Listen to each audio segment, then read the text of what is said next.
together.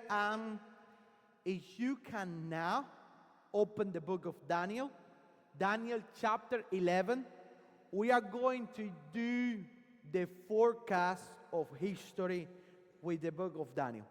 I grew up in Cuba, and when you grow up in Cuba, you have this season of hurricanes and this season of storms, tropical storms and things coming. We got this fellow that it was really, really funny. Like, you have like a small, I don't even remember the names, but there was a small, bald fellow that told all the stories and the weather forecast.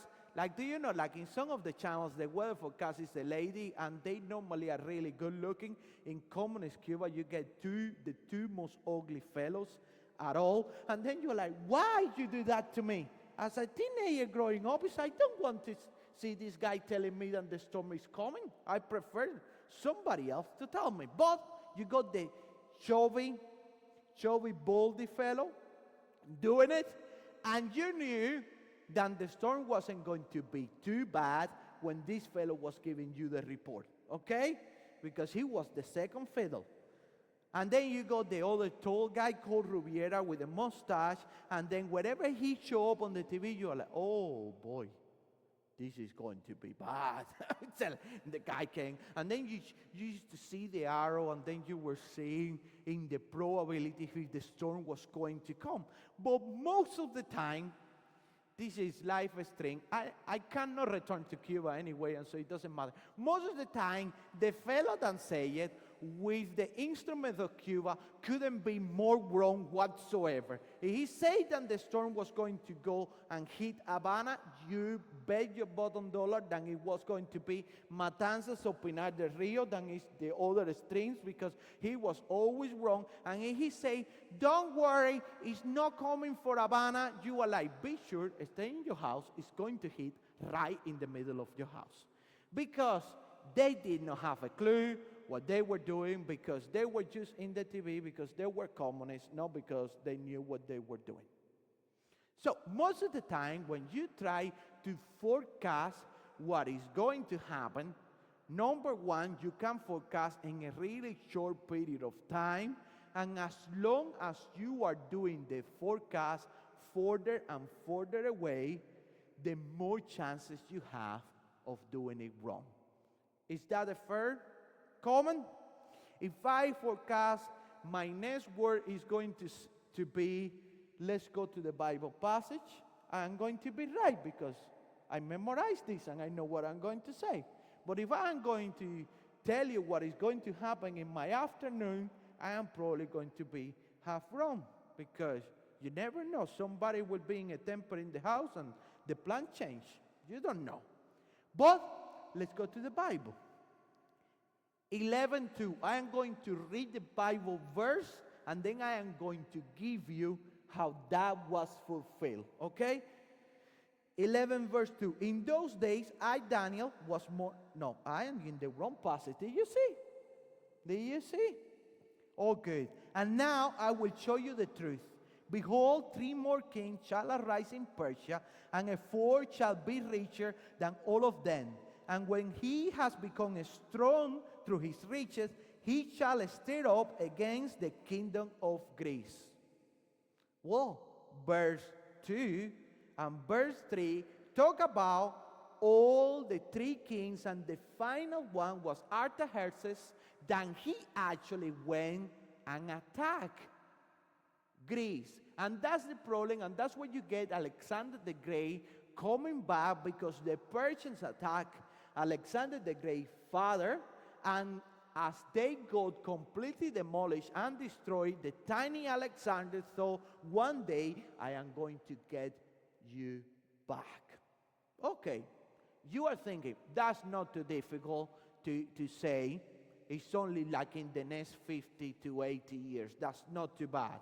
And then he's talking about Alexander arise, at his death his kingdom break among the successors. That's 3 and 4. Okay, we are talking now 200 years later. Verse 3 and 4. Then a mighty king shall arise, Alexander, who shall rule with his great dominion and do as he will. As soon as he has risen, his kingdom shall be broken and divided toward four winds of heaven, but not his prosperity, no according to the authority with he rule, for his kingdom shall be plucked up and go to others beside this. We are 200 years, and then as we read in history, when Alexander the Great died, his kingdom was divided between the four generals. And I practice this word, but I am going to butcher anyway. It was called the Diadochoi, which it doesn't really matter. It means four. But it's a fancy word, and I wanted to share it with you. So good. Verse 5. Then the king of the south shall be strong, but one of his princes shall be stronger than he, and shall rule in his authority, shall be a great authority. Verse 5, Ptolemy the first, the one of the four kings in Egypt, helped somebody called, these names are like, if you are going to have a child in the future, this is not the passage for you. This is the name of the other fellow. He's called Seleucus. That's a terrible name. Like, you should not love your child if you call it Seleucus. So, what this fellow, Ptolemy the first, helped Seleucus and become the king of Syro-Babylon. Through Seleucus, he ultimately win the kingdom and become larger. Verse 5. Explain that. And this happened in the 323 to 281. So we are talking now more than 200 years later. Let's go and see if God can keep a good track with the prognosis of the forecasts of what is happening. Verse 6, he read, after some years they shall make an alliance, and the daughter of the king of the south shall come to the king of the north, to make an agreement, but he shall not retain the strength of her arm, and he and his arm shall not endure, but shall be given up, and her attendants, he who fathered her, and he who supported her in those times. Well, in 252 to 246 BC, a marriage alliance between Ptolemy II of Egypt, he gave his daughter Berenice in marriage to the Seleucid king Antiochus II.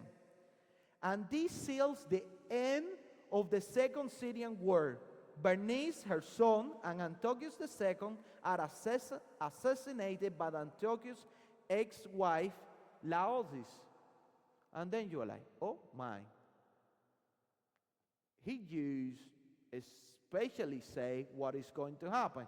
Do you think he continue having a good track record? Let's go and see verse 7 to 9. And from a branch from her roots, one shall arise in his place. He shall come against the army and enter the fortress of the kings of the north. And he shall deal with them and shall prevail.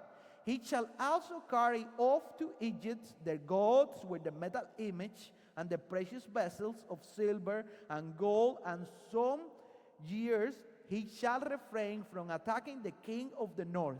Then the later shall come into the realm of the king of the south, but shall return to his own land. Okay, let's go and see what happened next. Okay, Ptolemy III, and I am not asking you to remember this name. I tried, it wasn't happening, and so I just decided, no, I'm going to just get my notes with me today. Ptolemy III, the brother of Berenice, invades the Seleucid territory of Seleucus II to avenge Berenice's murder, bringing back from the temple some items taken away from Egypt by the Persians. Then when you read the passage and you are reading what is happening in history, you are like, okay, it keeps happening exactly what he says. 10 to 12. His son shall wage war and assemble a multitude of great forces which shall keep coming and overflow his path through. and again shall carry the word as far as his fortress. Then the king of the south, moved with rage, shall come out and fight against the king of the north. And he shall raise a multitude, but it shall be given into his hand. And when the multitude is taken away, his heart shall be exalted, and he shall cast down 10,000, but he shall not prevail. Well, this fellow, Antiochus III, initiated the Fourth Syrian War and invades Palestine with a large army. But as he invades with the large army, he suffered a defeat against Ptolemy IV. And then verse 13 and 16 explain that child king Ptolemy V is attacked by Antiochus III, who begins the Fifth Syrian War when Antiochus wins the battle and Panion and Sidon against Egyptian general Scopus, the century-long rule. I think you get my point, and I will not bore you with all the details of history right now. This passage creates a lot of problems and discussion amongst theologians, and creates a lot of discussion among people that do not have faith and do not want to believe. But they try for a long time to say this passage that is written in the year 537 BC needs to be written in the year 100 AD, because the details are too clear. All the information and all the data, it seems like somebody already knew what was going to happen. And that should not be the case, because when you are learning history, I think they do history slightly different. A couple of weeks I was chatting with Rowan and the boys in YF, and we were chatting that I used to love history because I have a decent memory, and for me history was a walk in the park. I just came, sat, I read the book, I memorized everything that I could memorize, and then I show up in the exam with my brain completely away from the exam, and I just put in the piece of paper all the information. And I knew I was right, because you cannot change history. That's what I thought. Until then, you get the same book of history, but it's not written by the Russian historian, but you get the book that is written by an American historian, and then you realize that Second World War was completely different than what you learned, because the historian decided to make her own analysis of the thing. Or you get somebody that decides to call the Gulf of Mexico the Gulf of America and change history. You know, you never know who is going to show up with something different. But in reality, history cannot be changed. It's something that has happened in the past, and you cannot change that. Have you ever sit and reflect some of those times when you are bored to death, but the TV doesn't have anything that you like, and you start thinking, or you go to memory lane and you think the stuff that you did with your life, and at some point you say, if I had made a different decision this day, I will not be in the situation that I am right now. I'm not going to look you normal for this example, okay? If I will not have climbed that chair, you know, sometimes you go into that rabbit hole. Who goes into those rabbit holes? There you go. I go all the time. I have some missing teeth, and then I say, if I should have said no to that fellow when he told me to jump together from one roof to another, I will have beautiful teeth. Then I don't have to put in a bucket at night, you know. I go there, and then you try to change your history, but the history cannot be changed. A couple of weeks ago, I was in those moments that you are driving, and I have listened to all the commentaries, and to be honest, I was tired of Daniel. and all the commentaries with all the details, and I say, do you know what? I'm going to give myself a treat. I am going to the hospital. I am going to be in the queue. When you go to the Royal, if you don't make it before 10 a.m., you are going to be in that queue for an hour. And I say, I'm going to sit in the queue for an hour, and I'm not even going to pretend that I am working. I am going to listen to Joe Rogan for an hour. Okay? And so I was listening to Joe Rogan. And Joe Rogan just drove me nuts. He was talking with Andrew Schultz, that is a famous comedian, and he go into this idea that is the new idea of the world, that we are living in a simulation. Have you heard this theory? Oh, it's a beautiful theory. They believe, and Joe Rogan was telling to Andrew Schultz, that somebody up there has a computer that is so strong that have created a system in which people with AI live, but it's a simulation. And then I was just thinking, I said, like, mate, your God is a computer now. We live in a simulation. And then sometimes people will say the Bible is a simulation. And the story of God is a simulation, and this is not real. It doesn't have enough evidence to be real. And even when you try to tell them, Daniel chapter 11 is enough evidence of the knowledge of God. But they say, nah, somebody wrote that, and then just plug it in. You have two options. It's not between Haribo's and chocolate.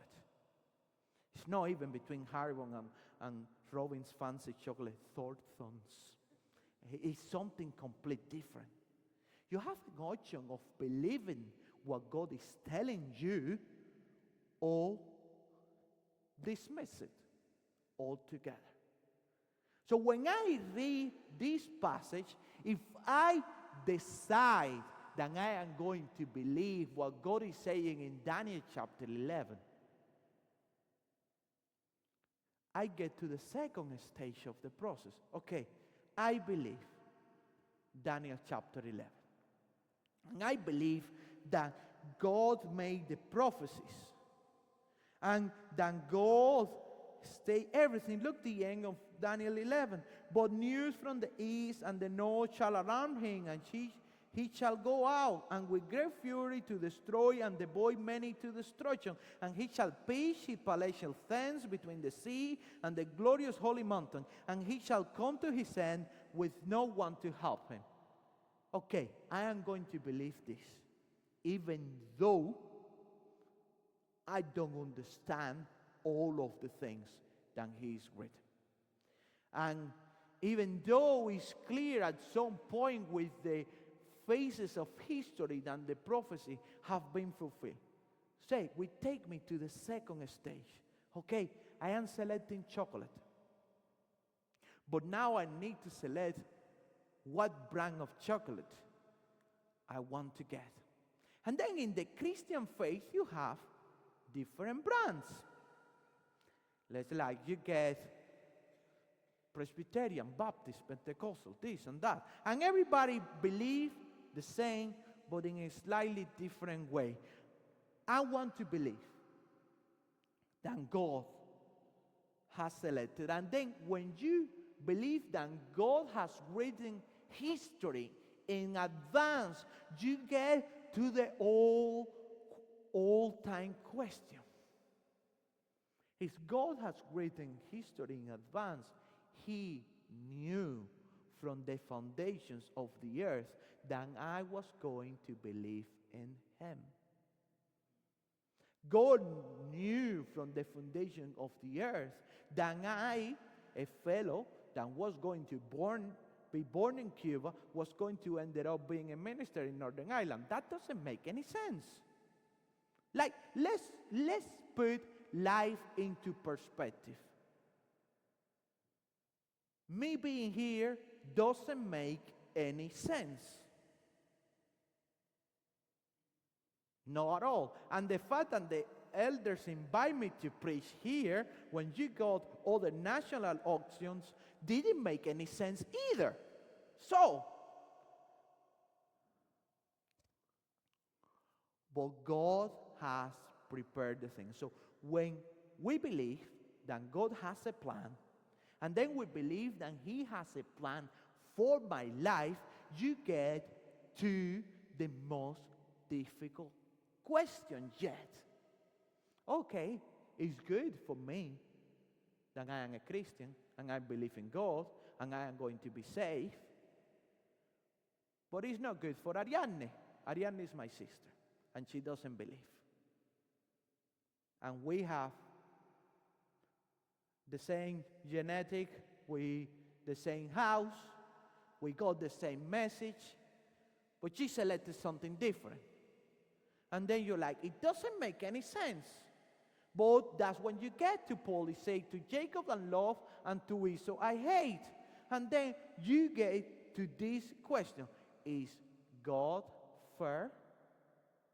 Is God loving? Why then He didn't select other people? To which this passage will take you to the second stage of the question.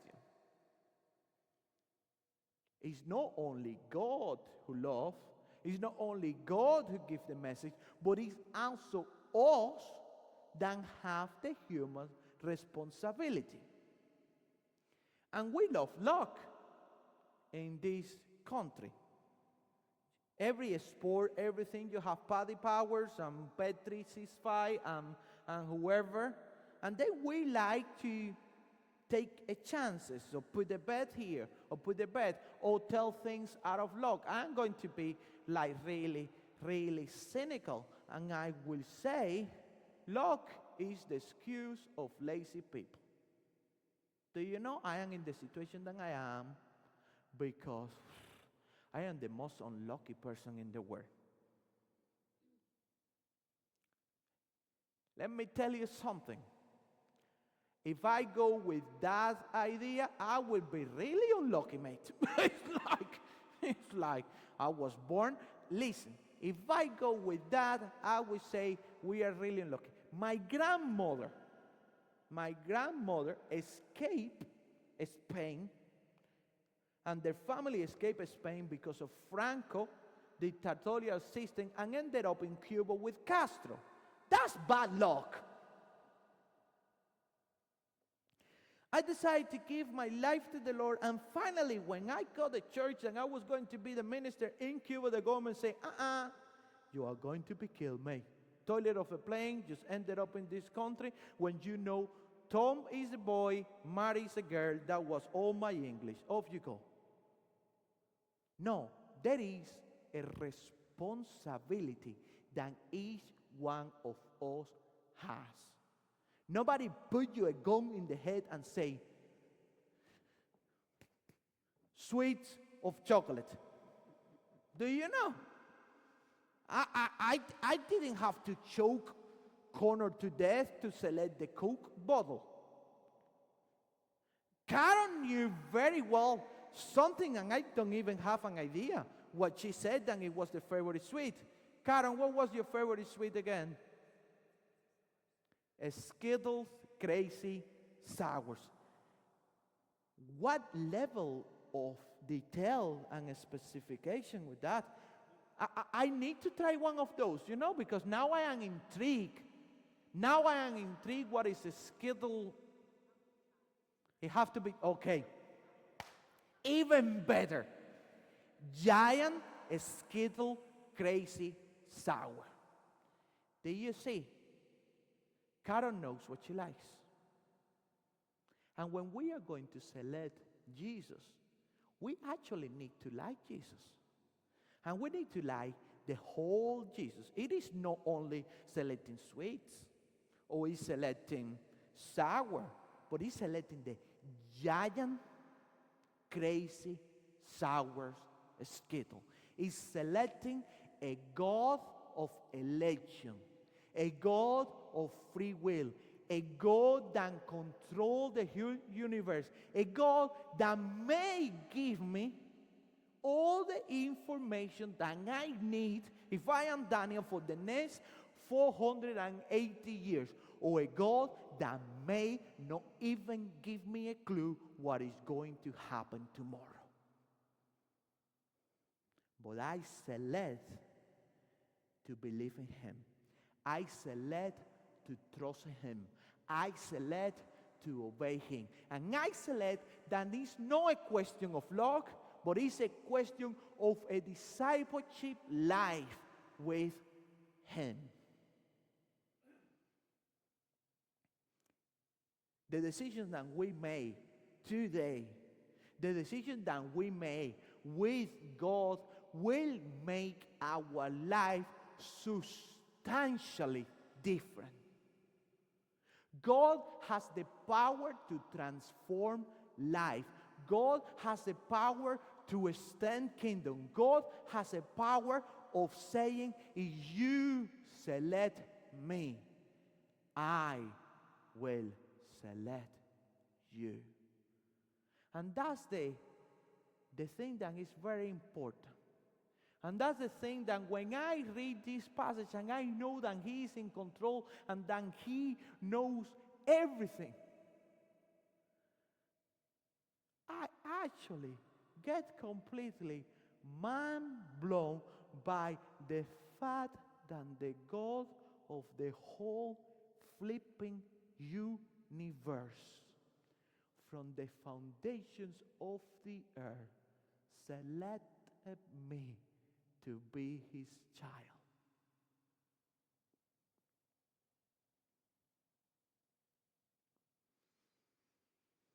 And I am a piece of crap. But from the foundation of the earth, from Genesis chapter 1, verse 1, He said, that fellow is going to be my son. That lady is going to be my daughter. That place is going to be my church. Those people are going to be my family. And it's not only that, but He gave me the freedom of saying, and do you know what? I am going to call that God my dad. Listen, it's not about luck. It's not about the place that you were born. It's not so much about the family that you were raised in. I think if you have got in contact with the message of God and the message of the gospel of salvation in Jesus Christ have been proclaimed to your ears, it's because God predetermined from the foundation of the earth that you were going to hear about His Son Jesus Christ dying for you, that you were going to hear about His plan of salvation, and that you were going to be known the love of Christ. As you say sometimes, the ball is in your corner. You have the chance of kicking it out or kicking it back. I would recommend you. I was in the football on Friday, and I love the song, "We are no Brazil, we're Northern Ireland. We're no Brazil, we're Northern Ireland." Sometimes we need to be a bit more like Brazil and kick the ball in the goal. Okay? I know we are Northern Ireland and we like to kick the ball wherever else, but not the goal. Okay. Let's kick the ball of faith in Jesus Christ down the middle of our hearts and say, you selected me and I am selecting you. And all that I have to say is, hallelujah, praise the Lord. Let's stand and sing together.